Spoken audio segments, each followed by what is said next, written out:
Some more changes that we've made to the context sensitive menu has to do with polylines.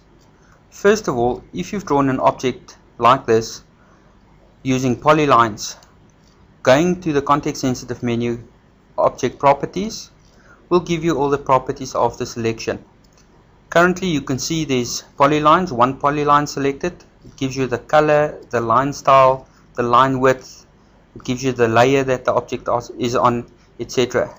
If you go down a bit, you'll see it also gives you the length, which in the case of a closed polyline is the circumference, and in terms of an open polyline it will be the overall length of that polyline itself. It will also give you the area, which is currently done in your current drawing units, in this case in millimeters.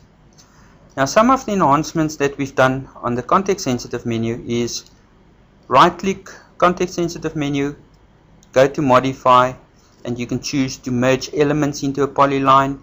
You can add nodes to the polyline ends if you have open polylines. Then you can also insert nodes. Now if I insert a node, for instance, all I have to do is indicate the segment where I want a new node to be placed and indicate a new position. So that I can do with multiple segments in succession.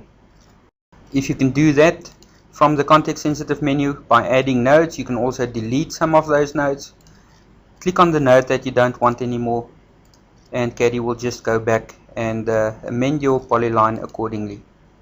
Some other options in there is to make line segments into arcs, where you can indicate a line segment and just drag it out into an arc segment. If you can make line segments arcs, you can also turn arc segments into normal straight line segments by indicating the arc segment type. From there you will get some other options where you can mirror arc segments, change the widths of segments or the complete polyline, reverse the direction of a polyline, and toggle a polyline to be open and closed. So all the modify options regarding polylines you will also find from the right click context sensitive menu, and whatever you choose on there is applicable to your current polyline and selection that you're working with.